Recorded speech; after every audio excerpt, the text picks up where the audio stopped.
Welcome to the Voices for Voices podcast, sponsored by Redwood Living.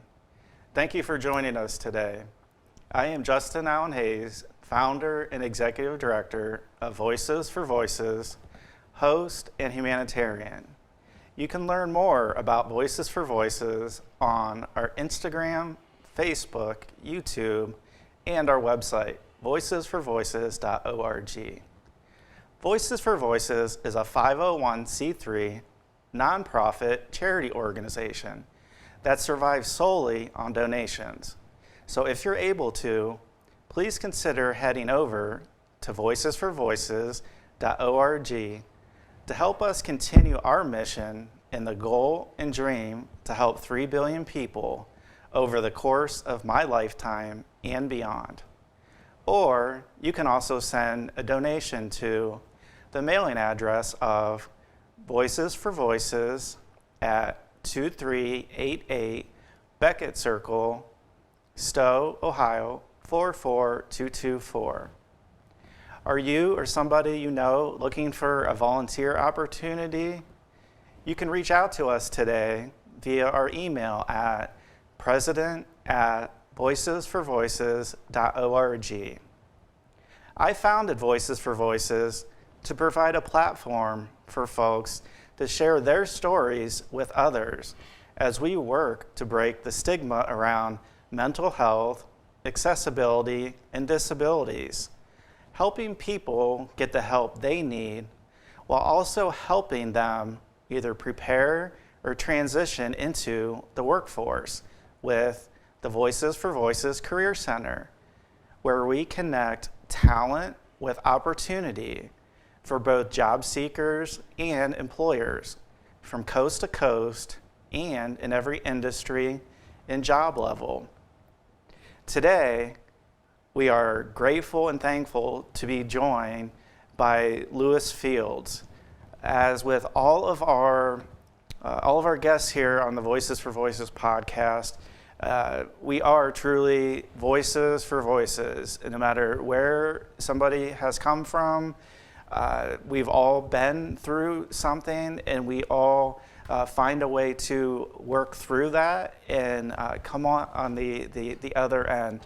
And today, Lewis is no exception to that. And again, we're grateful and thankful to be able to have Lewis here in studio to be the guest today. So Lewis, thanks for joining us here. Thank you for having me, Justin. I appreciate the opportunity. Absolutely.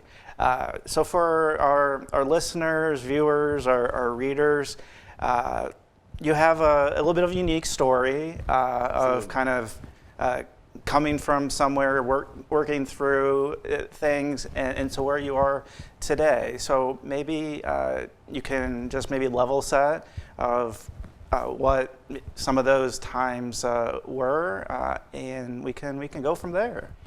Absolutely. So thank you for having me again. Thank you. You're I appreciate welcome. this. Yeah. So yes, my name is Lewis Fields. I am currently the outreach manager for the Marshall Project Cleveland. What the Marshall Project does is through investigative journalism, data-driven journalism, and through community engagement, we bring the stories of the incarcerated, we bring the stories of those who have been abused by the system.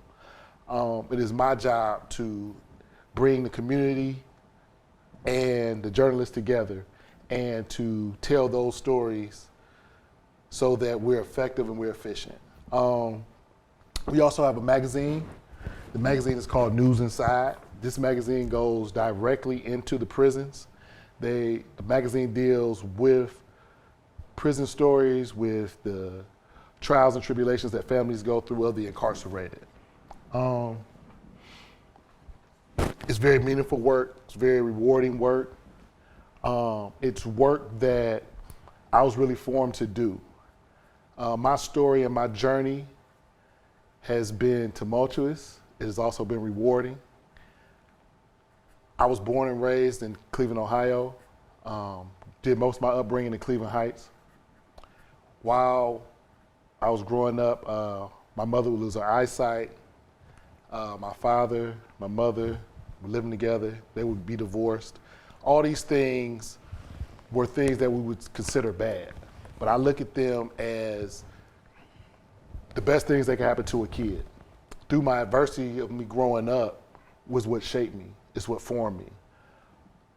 While growing up, I didn't have a direction. I didn't have a way to funnel and channel the adversities that would happen. That would lead to me actually going through a path of dropping out of school, being a very defiant child. I want to share a story. Yeah, because I believe through storytelling that we get so much meaning. 1998, 19 years old. My mother's birthday is in May.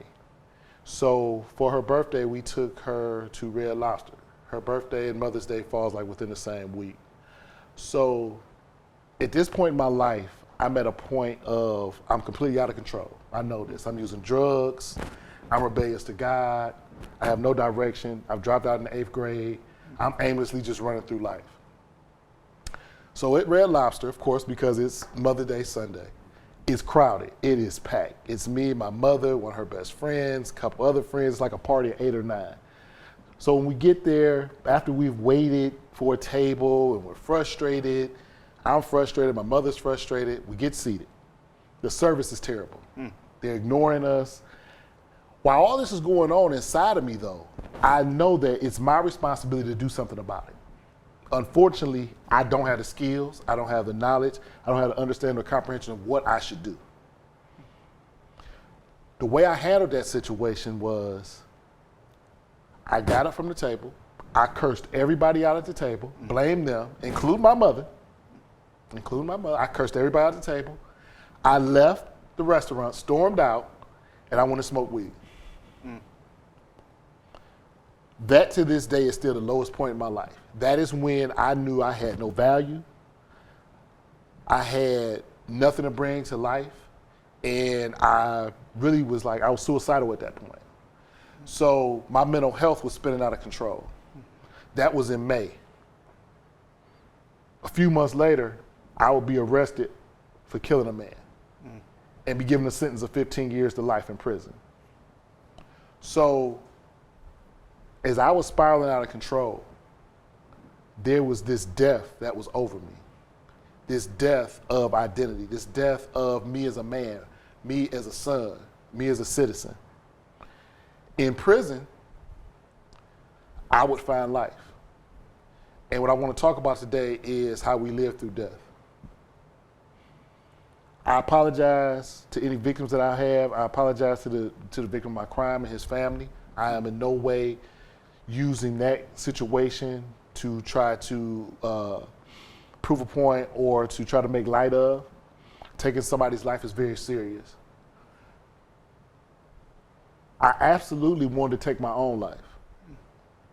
And vicariously, through taking that young man's life, it was like killing myself, killing somebody that looked like me, somebody that lived in the neighborhood I lived in. The anger that was boiled up in me. I can remember a moment prior to me being incarcerated with the gun in my mouth, sitting there in my room. And the only thought I'm thinking is, my mother can't see, she won't be able to clean this up. And this is what I'm thinking. This is the thought that's going through my head while I got this gun in my mouth and I'm about to blow my brains out, is my mother can't see and she won't be able to clean this up. So mental health is so important, and this is something that we don't talk about. Death is a gateway. Death is a gateway. Physically, when we die, we never come back. But there are so many spiritual deaths. There are so many deaths that happen every day. Our children, our parents, the pressures of life that are coming down on us. And we're all fighting for meaning. We're fighting for relationship. We're fighting for identity. And we very rarely communicate and we rarely talk about death.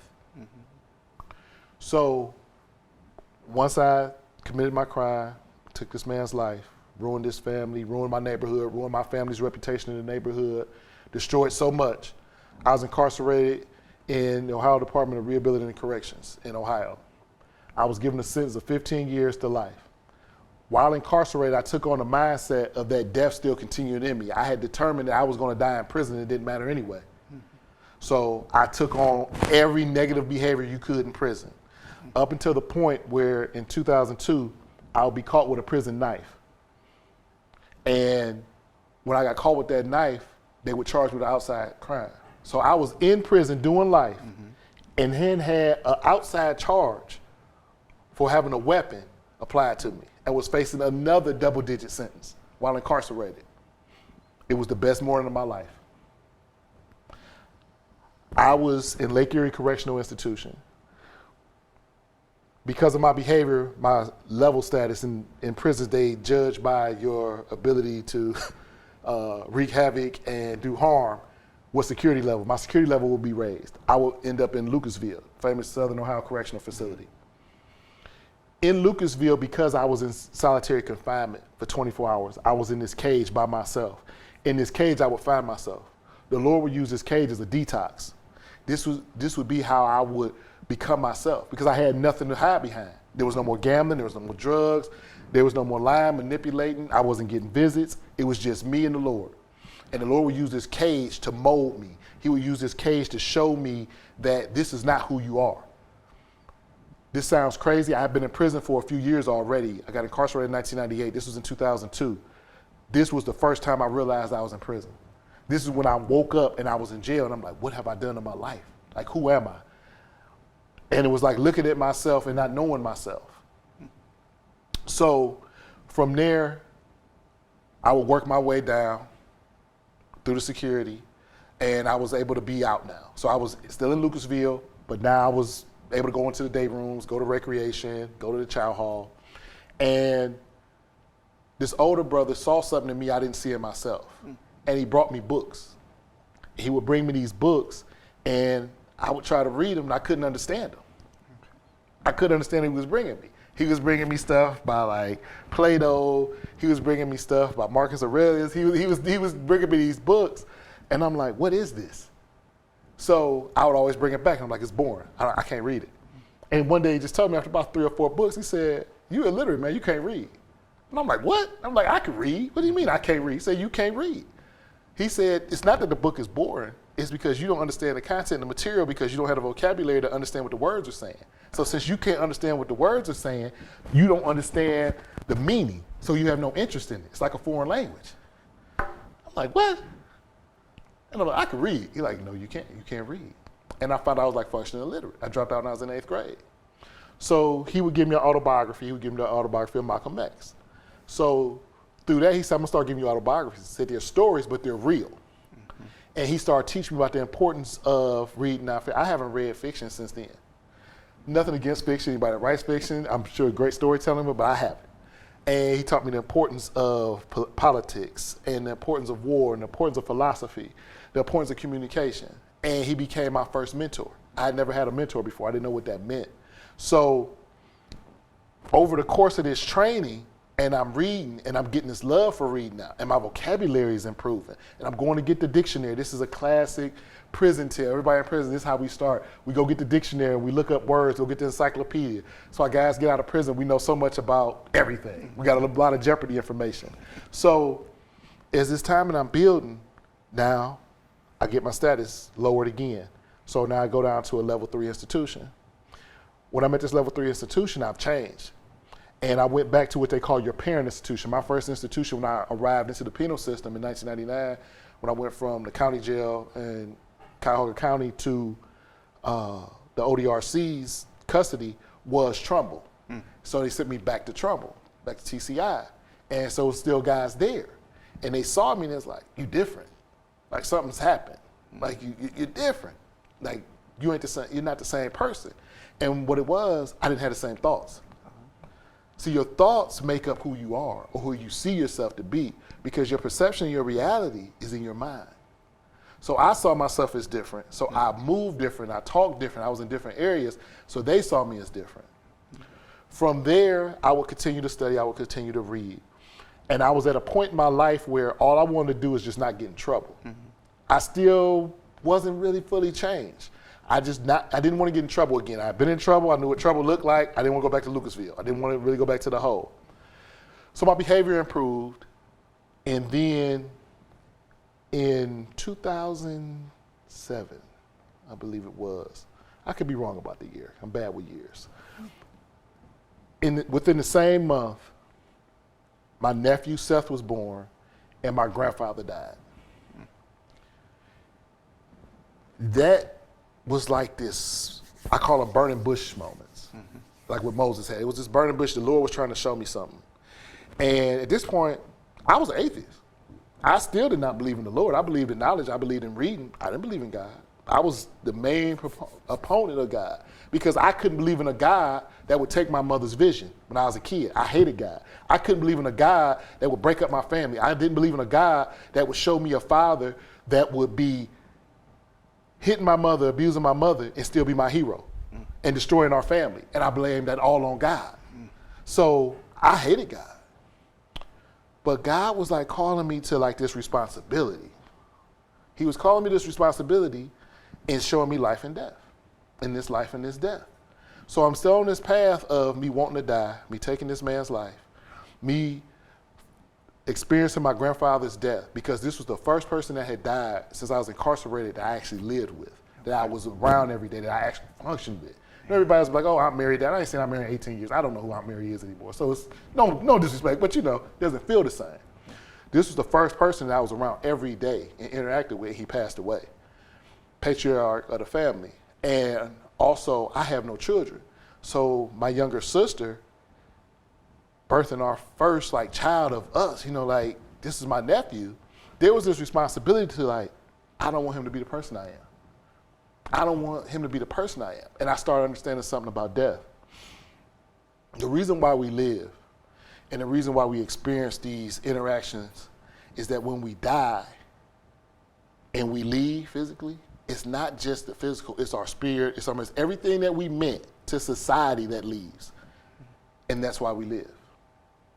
That's when you feel, that's why when people pass away, you feel it. When you lose a parent, when you lose your daughter, unfortunately, when you lose a loved one, you lose somebody that was a friend that was close to you, you feel that emptiness. And you understand their value only when they die. You only understand the value of my grandfather's wisdom when he was passed, because I didn't respect my grandfather because I hated him, because I said, well, this is my maternal grandfather, this is your daughter, you won't do something to my father for hitting my daughter, so I don't respect you as a man. But it was so much more to him. When I was thinking about how he would educate me about things, how he would tell me things, and how useful these things were to me as a man, and I saw his value in his passing. And I wanted to add that value to Seth's life, so I saw myself as it's my turn. And I knew I had to change. And that change led me upon this path. And this is what I was talking about, that is life through death. And the Lord started dealing with my heart.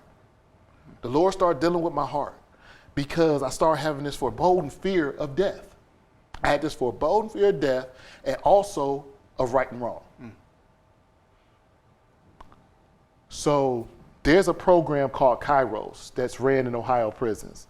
Kairos is a non-denominational religious program where they come into the institution and they kidnap you for a weekend. It's from Friday to Sunday, it's intensive.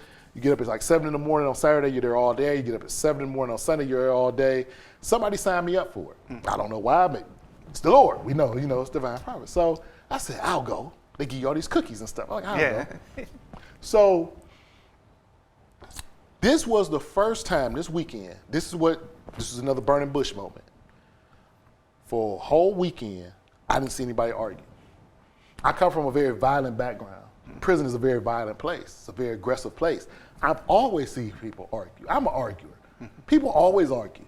For this weekend, I never saw anybody argue. I didn't argue with anybody. Nobody argued with me. God got my attention. I said, it might be something to this guy. It might be something to this God thing. So from my background in loving to read and loving to educate myself, I quit my job at Rec and I got a job at the chapel. I was blessed that at TCI at Trumbull's Chapel, we had this great library. I'm talking about DVDs and books, and I read everything in the library. I watched these videos all the time. I was always in there watching videos, always in there buffing the floor and watching the videos with this old guy. So anyway, so this shaped me and started molding me in the ways of the Lord. And I still didn't believe, because there was a brother that was a mentor from the Kairos program. He would still come up with these follow-ups. Dale Richardson from Bethsaida Church. I don't know where he's at, but God bless him, because he's a very patient man. Because I'm an arguer, I'm a debater. And he would tell me about this Jesus. And he would tell me if I believe in Jesus and I give it all to him, that I can be saved and my sins won't. I said, look, that's nonsense. That's not real. Because I'm reading the Bible, but I started in the beginning. So I'm stuck in the law. I'm like, listen, I've sinned, I've done everything. I've done all the commands. I'm going to hell. So I believed that the law was real. I believed I'm going to hell. And he would debate, we would go back and forth. He was very gentle with me. And he would try to egg. He would try to watermelon to try to show me the Trinity. He would do all these things. And we go back and forth. So if I said, here, read Romans. I said, you're a reader. I said, read Romans. So I'm reading Romans. Mind you, while I'm reading the Bible, I'm in my cell, because we have cells, right? So you close the door on the cell, and it's this skinny little window, like about this big. So when you want privacy, you put like cardboard up in the window, right? Yeah.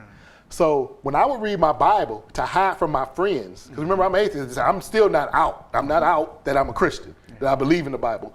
I'm in the cell hiding, reading the Bible from my little friends. So I'm in there one day, I'm hiding, I'm reading Romans.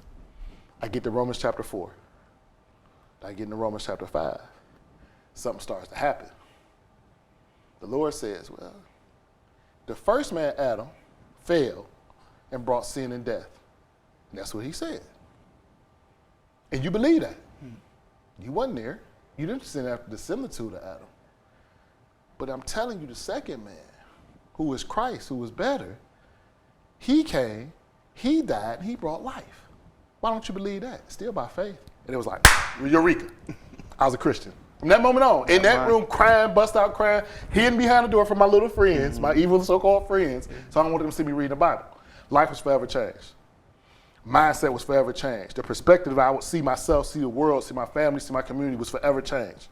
So from here now life gets real difficult. Life gets real difficult. This is when I understood life through death. The old me had to die to become the person that could have and do the things the Lord would want me to do. I couldn't do it in my present state. And this was the battle and the struggle of Romans 6 and 7. This was the battle I was living out in prison because everybody knew me as this Lewis. So how can I be this Lewis? The battle and the struggle, you know, I would get teased, oh, you're a Christian now. Oh, now you're reading the Bible. Oh, what you gonna do? You're gonna be a preacher now. What you gonna, And I mean, like, we grown, but this is like, the sandbox all over again. It's like second grade.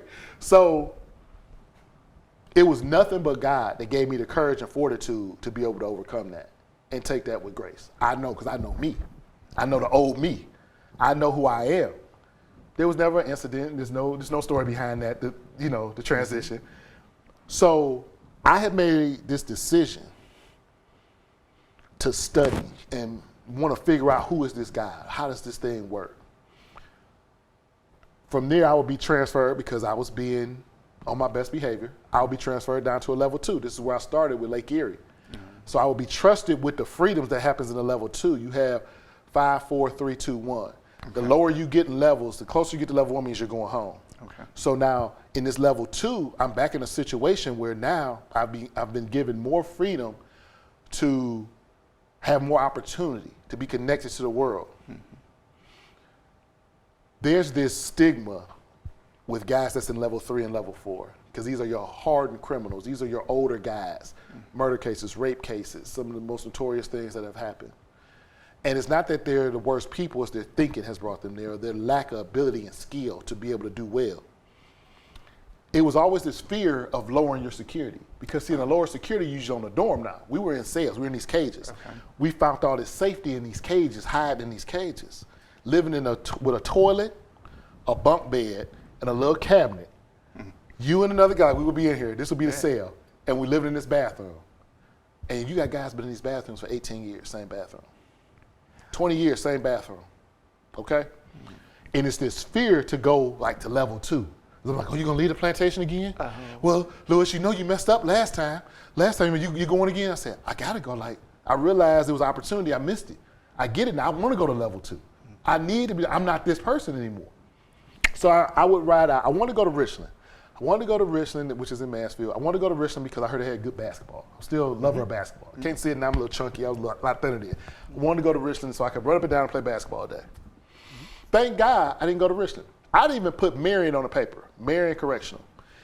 I ended up going out of Marion Correctional. There was a warden there named Miss Money. Miss Money was like, you ever seen the movie Lean on Me? Miss Money was like Crazy Joe, but instead of the bat, she used Christianity and love. Okay. But she was progressive. I'm talking about, I had never been in a situation, a prison setting, where all the cool kids did good stuff.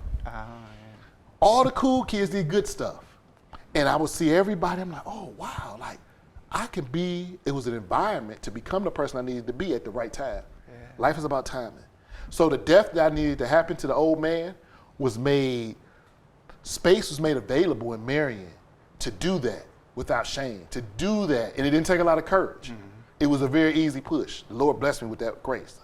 So in the course of that year, I would take more programs than I've ever taken, cognitive behavior programs. So that cognitive behavior started really affecting my mind, started learning about myself, started learning about how to control my emotions, start understanding who Lewis is and where do these things come from. And it was a great beginning to the new me. So, but through this, that old guy had to die. It was always a struggle. It was always a struggle of right or wrong. It was always a struggle of how you handle this situation with the new mindset and the old mindset. And I wasn't always great at it. So there was this vision of who I wanted to be. And I saw it in all these guys that were up and down the hallways. And you know, they were really important. And they were really doing work, and they were leading programs. They were creating their own programs. They were involved with the staff. Like, the only thing I knew about the staff was if the staff come, I'm going in handcuffs. I'm in trouble. Yeah. So now they have relationships with the staff because they're building solutions for crime. They're building solutions for reentry. And I wanted to be one of those guys. And what all of those guys had was they had like a briefcase. They either had a briefcase or a folder. And they walked around with a briefcase or a folder all the time. They always had a briefcase or a folder. I saw they was always walking, and it was important. I said, So what did I do? I cut my hair down low. I started putting pins in, got a little shirt, I started putting pins. I hitched my pants up. I got me a bright red folder. In prison, you can't have red. Okay. It's a passion color. They don't let you have no red shirts, no red clothes. But you can have red folders. I got a red folder, and I had notebook paper in it. I didn't have nothing in my folder. Yeah. Nobody knew what I had in my folder, but it was a folder. It was a folder. And I started walking like they walk. Yeah. And lo and behold, I would start getting approached like, hey, brother, do you know, we got this program we started. You want to come and watch these videos? What did you want to do? And I'm like, okay. And I started getting like adopted by this whole new community of positivity, this whole new community of solution and change. Me and this fake red folder with some pens in my pocket like a nerd and some notebook paper. So from Marion, that was a burning bush moment, another burning bush moment. It is where I went into Marion, the old me died, the new me was created. From Marion, I would get transferred to Grafton Correctional Institution. At Grafton Correctional Institution, I went there for one thing and one thing only. I was going home. I decided when I went there I wasn't leaving, and when I left, I would be going home when I left that gate. That was in 2009. So because of the crime I had committed, I had to see the parole board. So I had to earn my freedom. I was not just given a date to be released. They did not just kick me out of prison like, oh, we're through with you. You did 18 years, you did 12 months. So I had 15 years with the opportunity of parole after 15 years. Okay. And on the other side of that 15 years was death. So if I didn't earn my parole, I would die in prison. You had one chance. Well, it wasn't one chance. What it is after 15 years, in 2013, the parole board saw me. Okay. And it's called a hearing. They give you a parole board hearing.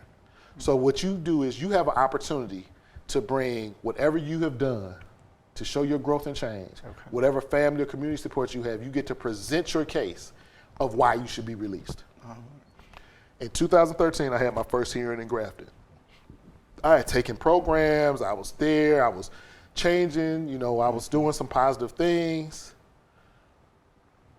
I went up to the parole board. They continued me 5 years. So in 2013, I received a 5-year continuance. That 5-year continuance was essentially the parole board. I didn't see it at the time. This is the thing about life.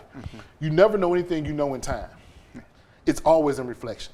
As we have this discussion, am I talking, we won't understand what I'm saying until we look and reflect on it. Yeah. So in reflection, I see now the parole board was communicating with me. It said, Mr. Fields, we know you have an opportunity to leave here. We're gonna give you 5 years to figure it out because you're not there yet. Okay. So with those 5 years, I excelled, got super busy. I'm working, I'm a leader now, I'm doing all these things, I'm helping facilitate programs. I have genuinely become one of the red folder guys now. Yeah. I'm the authentic article now. I'm the guy. I'm really one of those guys.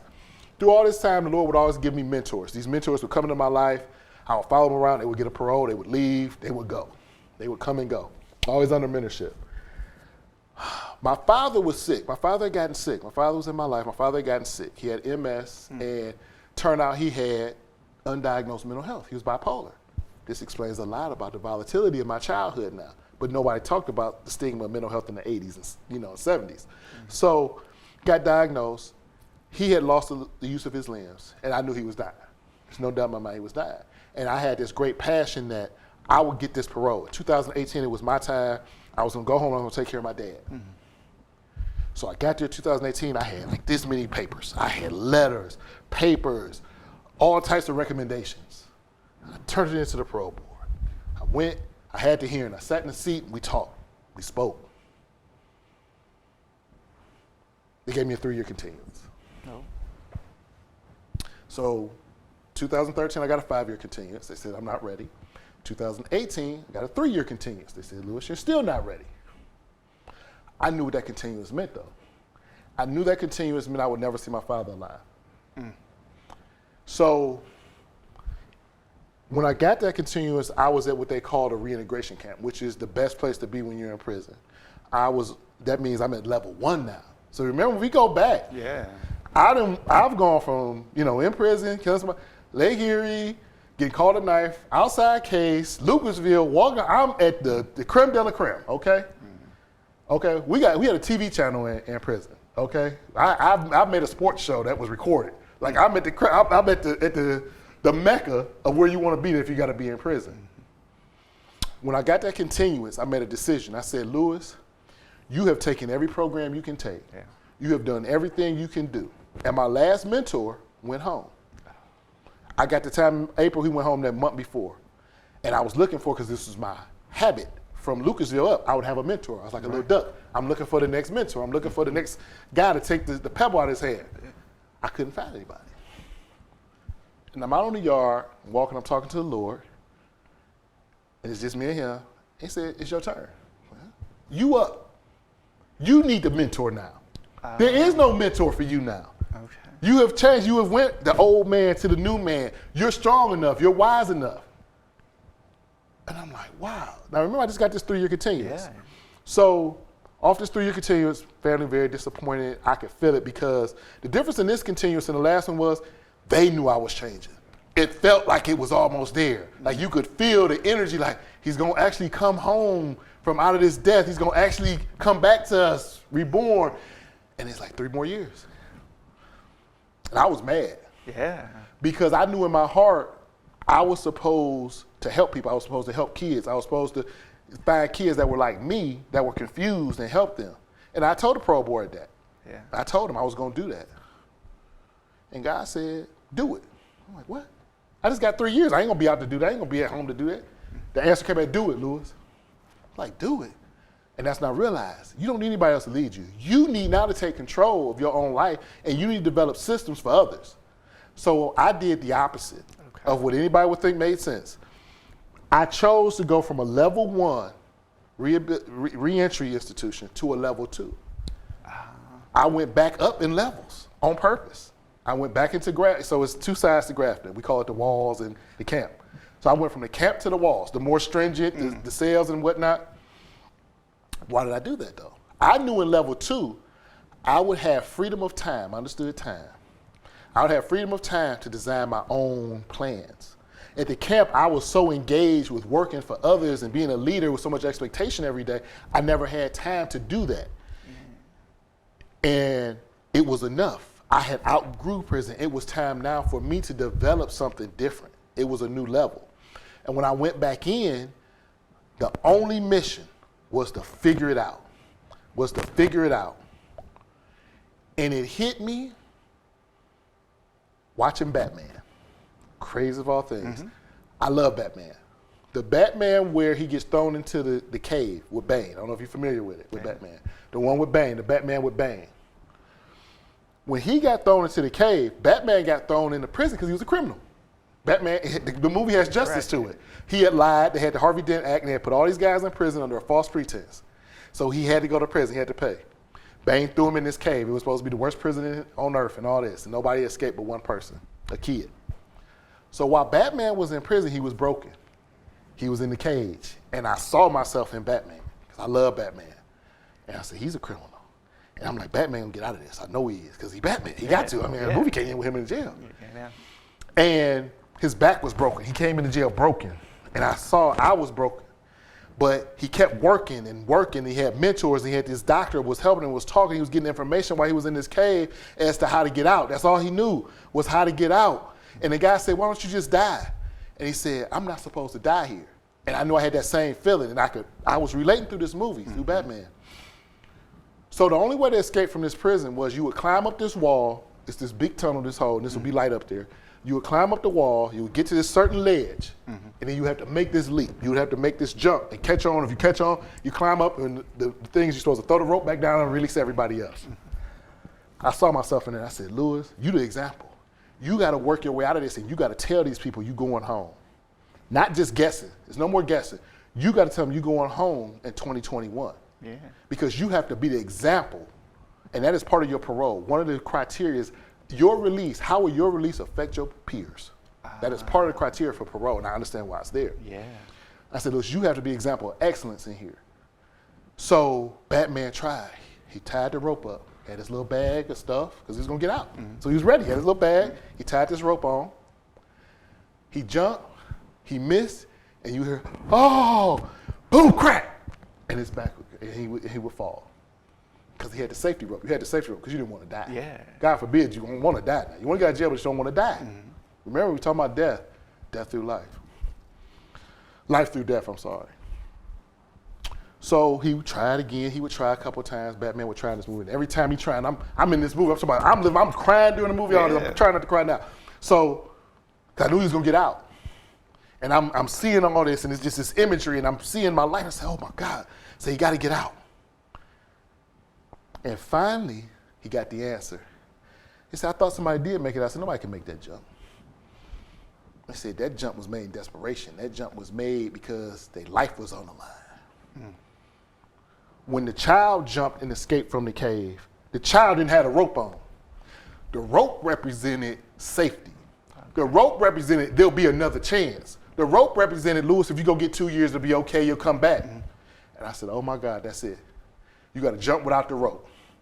And that's when all my fears, all my anxieties, all that got pushed to the side, and I was full go. And Batman got up there, and he didn't have a rope this time. He had his victuals, he had his little bag, and he jumped without the rope. See, when you jump without the rope, I got to make it. You have to. I make a decision. There is no choice of failure. That's what God was telling me to do it. And in that moment, I would design 2 programs that would be life-changing programs that I would teach amongst my peers. The first being called Builders, Rebuilding Families and Communities as We Rebuild Ourselves. It's a restorative justice program based on the principles of Howard Zerr. Howard Zerr teaches restorative justice through the module of that crime is a relationship breakdown. Crime breaks relationships. Crime is a breakdown of relationship. I teach my Builders program from the relationship that you have with yourself, your family, and your community. All crime is an identity crisis, and that old man has to die so the new man can live. And that's what I focus on. I only focus on identity and ego, because that's where we're at. If I see myself as different, I'll act different. If I have the skills to behave, I will behave. If I have the skills to communicate my message to you, if I say, well, Justin, you hurt my feelings, and my feelings is hurt, I'm gonna go punch justice in the nose. I'm gonna put punch Justin in the nose because he hurt my feelings. Because I don't know how to come tell you, hey, you know, I thought we were all right. We were out there. We were on camera. You made that joke about my mom. My mom blind. It kind of hurt my feelings. I didn't think you would do that in front of people. And be able to say, oh, and have that communication. Kids don't have that. That's why they hit. That's why 2-year-olds behave horribly. They don't have problem solving. They don't have frustration tolerance. They don't have the ability and the skills to be able to navigate the world. So you go back to Red Lobster in 1998, I was like a 2-year-old. That's why I threw the temper tantrum and jumped up from the table and cussed everybody out. So now, through Batman, I've learned how to get a parole. All my teaching came and like encapsulated in Batman. Like everything I've ever learned, it was like the Matrix. I was like, it all came. I took the right pill and it was like, Batman showed me, take the rope away. So through Builders, I started teaching my peers about community engagement, about responsibility, because responsibility is what I did. Responsibility and accountability is what I did. It does not matter what my mother and father did. Right. Those were the circumstances. In everybody's life, you got a bunch of decisions that are made without you. And these you shoulder. You shoulder these responsibilities. Where you were born, what kind of mom you had, would they send you to school, would they beat you, whatever happened. God forbid somebody would touch you or they didn't touch you enough, nobody hugged you. Those are responsibilities of the world, and you shoulder those. Then there's the decisions you make for yourself, and you shoulder those. Responsibility is when I say, you know what? I'm only dealing with what I can hold, what I can touch. Right. What happened, happened, and I got to move on. Right. That's when you get responsible, and that's what had to happen. It wasn't, well, if my dad wouldn't have done that, if my mother wouldn't have done this. And that's what Builders teaches. Builders teaches responsibility, and that responsibility leads to community engagement. So the purpose of Builders is that you would be the solution to your problem. So you're talking about men that committed crimes, the worst crimes on earth. If I took a man's life, I could never bring that man back. But you know what I can do? I know there's other boys and girls that are just like me, going through the same things I'm going through, having the same problems I'm having, and they have no one to guide them. So the whole principle of Builders is that through focusing on self, family, and community, and understanding the relationship, and understanding that you have a responsibility to do right. That remorse is not just, oh, I'm sorry, you're crying. Remorse is action. Remorse results in either restitution or an actual action step to make whole. That's where Books for Bruises came from. Yes. Books for Bruises is the intervention I needed when I was 10 so that man wouldn't have lost his life. So I developed Books for Bruises because reading through books, this is Malcolm Gladwell's Outliers. This is where I got the principle of the 10,000 hour rule. I'm sitting there on the rack. This is probably like 2012, because I was listening to Dave Ramsey a lot on the radio. And Dave Ramsey taught me about stuff I didn't know, how to create a book list. Because I was reading all these books, but I didn't know what a book list was. And he said, oh, you go into the book, and if you like something in the book, you look where they got that thought from, where they built it on, and then you go look at that book. So something was said in the book, and they got it from Outliers, from Malcolm Gladwell's Outliers. So I went, oh, I'm gonna read Malcolm Gladwell's Outliers. Fell in love with Malcolm Gladwell. He opened up my mind to how to view the world, because he challenges your worldview. He'll show you something like we're standing here in this perspective. He'll take you from this other side and show you a different side of it. Like, I never thought about it like that. And Outliers is the story of success, and he's showing success from a different standpoint. And he mentions the 10,000 hour rule, which is very famous now, that if you do 10,000 hours in anything, you become an expert. You become proficient and master it. And I looked at my life. I said, Lewis, you almost been in jail longer than you were on the street. And when you're on the street, you was a fool, so you didn't know nothing. So you might have had like 7 good years. Like, you don't know nothing. Your 10,000 hours is in nonsense and foolishness. So I said, wait a minute, though. Because I'm a salesman. I don't buy bull crap. I said, wait a minute. That's not true. You've been in the belly of the beast, prison. I know prison. So I'm going to learn everything I can about prison. That's how I got my position at the Marshall Project, because I understand the prison construct. I understand growth and change from the standpoint of community building for a guy that destroyed the community. That's what my programs are about. So I said, I'm an expert at this. And I owned it. I owned it and I ran with it. And so from Builders to Books for Bruises, I don't believe it's anything you can bring me. And I challenge anybody to this day. I challenge you right now. You tell me your problem. I will put together books, and from those books we can learn to change your life. I believe reading for change, and that's what Books for Bruises is about. it's an intervention where we read for change. Because if I give you this book right now, if I give you Outliers, you tell me you're going through something, you got a pain point, you got something that's messing with you, that's keeping you from being the best father, the best husband, the best son you can be, the best person you can be. I don't care if you read all 300 pages of this book. How does that help you? That's right. Let's just go here. If this is the chapter that's interesting, if from this story, from storytelling, if we can take this story, we can apply it to your life, and we can get change right here, that's reading. That's reading and comprehension. That's what that man was telling me back then. Yes. It has to mean something to you. This is why kids are suffering in school. We force them to read this stuff. It means nothing to them because it's not reading for change. It's not answering any of their pain points. No. We're just throwing it at them. So these are what my programs are. And this is what has come to the intervention of my life. And I know it's a solution for others. So remember, watching Batman, I learned how to get out now. I'm going home. I'm the head of reentry. I'm the chairman of NA. I'm all over the compound. Okay, I got something going with everybody in every direction. Everybody knows me, even medical. I tapped into medical. All right. So everybody knows who Lewis Fields is. I'm excelling. My parole board hearing date is coming. I've created Builders. I finally got it on paper. I got it approved. I got they give you a room to work out of and everything in the ODRC, which is a blessing that we get to create inmate-ran programs and then actually take the things we've learned and have a platform to apply them while we're in prison to prepare us about here. So I got it all wrote up. I sent it home. My dad said, "I'm proud of you."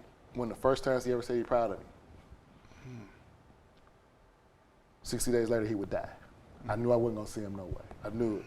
But it's like as soon as Builders was done, it's like he died. And it's like he got to see it. He knew his son had created something that would help others. He saw me in a new light. He got to see, because I understand now my father wasn't always the best person he might have wanted to be, but he always wanted more for me. And he got to see that glimpse of his legacy through me, that my son would do more than me.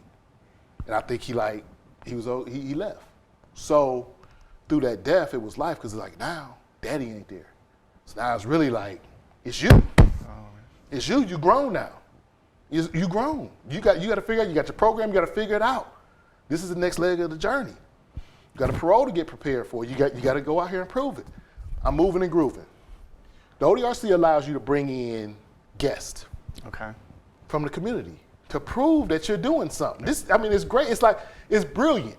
It's brilliant. Reentry in Ohio is light years ahead of most states. And so I'm bringing in these guests, and I realized that, you know what? For 2020, we're going to bring in 50 guests. Sounds crazy.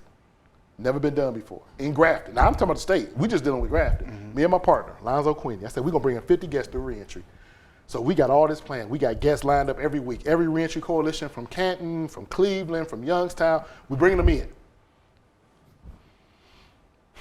February of 2020, we had a unique opportunity. Cleveland Cavaliers came into our institution. And we all know what happened in March of 2020. Mm-hmm. The world shut down. This other thing, COVID came into our lives. So I got 50 guests lined up in prison. This is my way to get out. This is my way to prove everybody I got this program. I can come out, I can work for you. I can change people's lives. I'm gonna sell myself to all these people. I'm gonna pitch to them. I'm gonna bring them in. They're gonna get to see the guys. Other guys gonna get the pitch. I had this whole plan through reentry. Gate was closed. Plans thrown out the window. It affected the whole world. We all shut down. Yeah. So now we're just walking around in circles because everything shut down.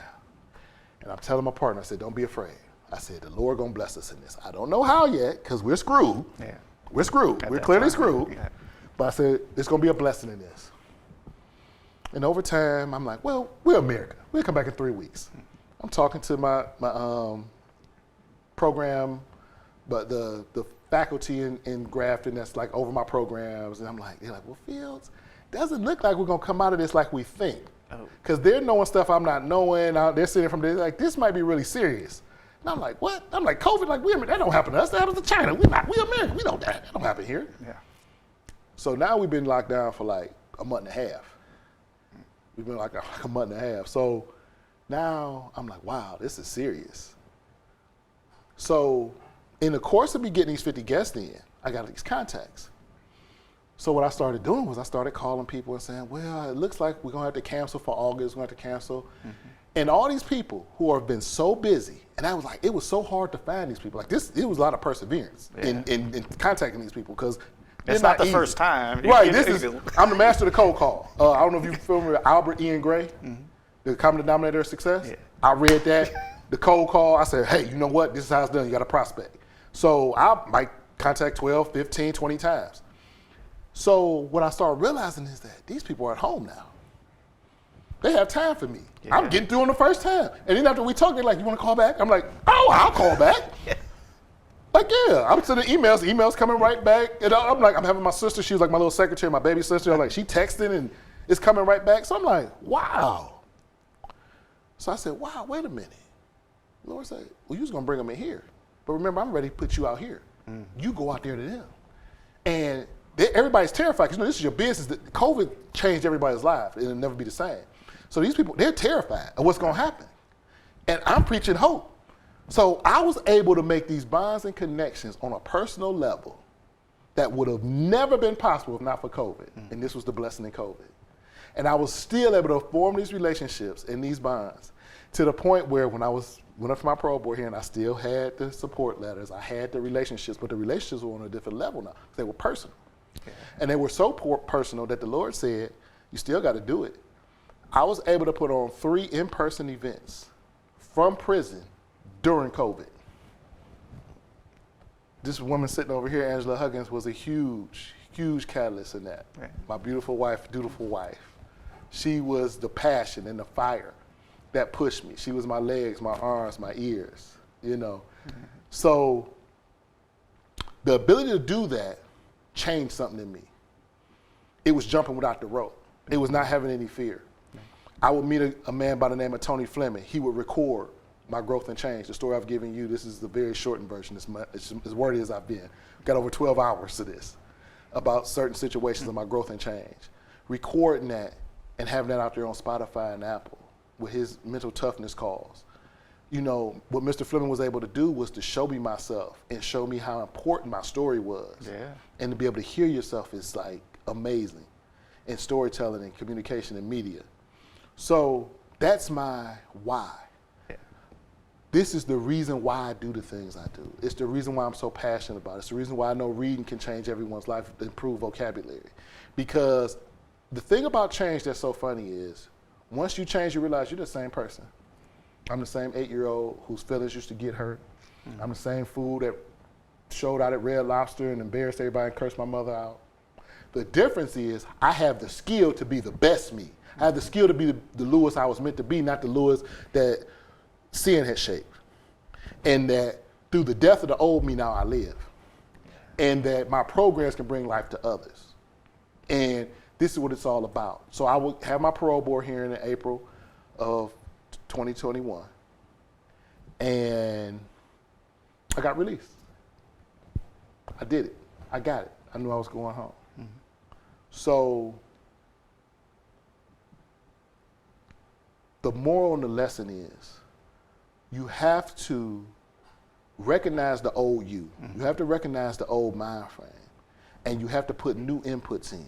Only way you can get a new outcome is with new inputs. And my life has been a learning process of taking away deadness and implying life in new thoughts. And those new thoughts only come through life and through the resurrection of Jesus Christ. It only comes through understanding that faith and having that faith shape and mold you and take away all that used to be there.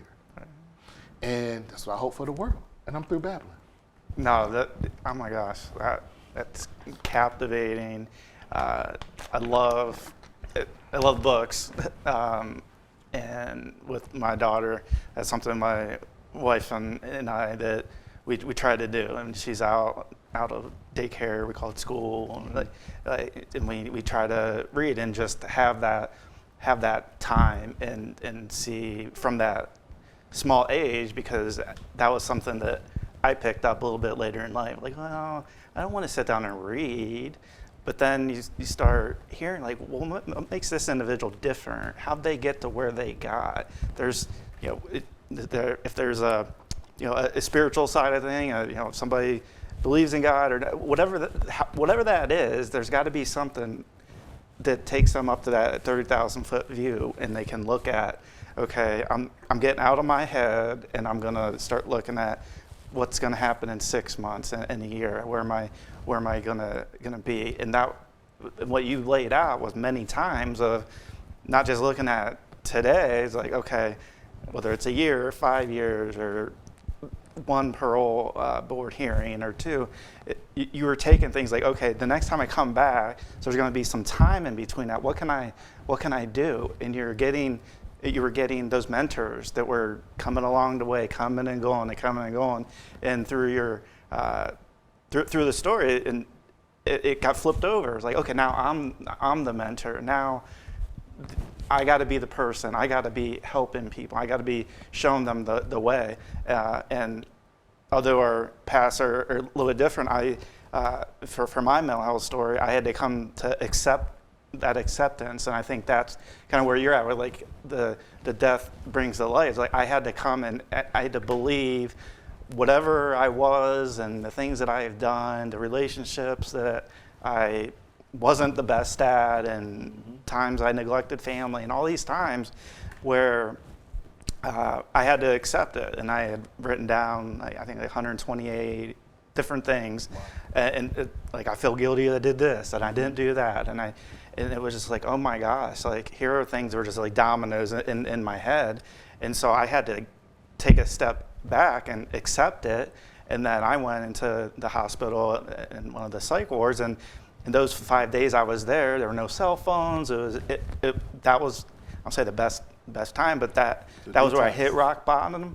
But it was the best time because it went from not just me trying to tackle what was going on, but it was a team. It was like, okay, now I got people. It's not just me and Google trying to figure it out. It's, okay, if I have to take medication, okay, I will. So I haven't had any alcohol or substances, and going on 6 years, and that was like thank you, so big in my life. Like, I wouldn't, if I travel, like I'd have to have many drinks on the plane, or that would just be what everything was about. And now it's like, let me take that energy and do something that's good. And people are like, well, like you're talking about 3 billion people, and you're talking about like all these big things, but it's like I got like a lot of, like you have a lot of energy, and I'm sure you've heard the quote: the people that believe they can change the world are the ones that do. Absolutely. And you have to believe to make that change, no matter how small or how big. So we only got a couple minutes left. How can people find out about Builders and contact information? You can contact me for Builders workshops, for Books for Bruises workshops. The email is builders.booksforbruises@gmail.com. BUILDERSBOOKSFORBRUISES@gmail.com. Or you can call me to book me for public speaking engagements, for workshops, at 440-836-2066.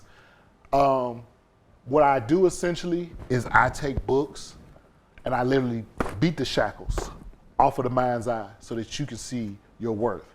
As Justin was saying, we're here to accomplish things bigger than ourselves. If I'm only gonna feed me, that's nothing. I should set this table so others can come and partake and they can be fed. That is the purpose. I know it was said by Walt Disney, he would take his plans around to people. He would show them to them. And he was like, if he didn't find 10 people that said he was crazy, he wouldn't do it. So think about that. Let us have that mentality. Don't allow people to form and shape what your mission is. And this is what Books for Bruises and what Builders does. And the why I do it is because lives are at stake. The young men and women that are out here destroying others and killing themselves, they're not doing it because that's who they're called to be. They're not doing it because that's how God wants it. That's not true. I don't believe that. He is a giver of life and of abundance, and a giver and a multiplier of fruit. And we are his fruit and his creation. He wants us to live. The reason why this is happening is because we are not investing in the skills so that the kids can have the will to be able to live and be who they are. and this is what I do. I interject myself into their lives, I hear their stories, and we apply the salve. And the books is what heals the bruises. So that's how you start. Absolutely. Thank you for joining us, Thank you. Louis. Appreciate Thank you it. Absolutely. Thank you so much. And thank you for joining us on this episode of the Voices for Voices podcast. Again, a very special thank you to our guest, Louis Fields. Till next time, I am Justin Allen Hayes, founder and executive director of Voices for Voices, host and humanitarian. Please have a great day and be a voice for yourself and somebody in need.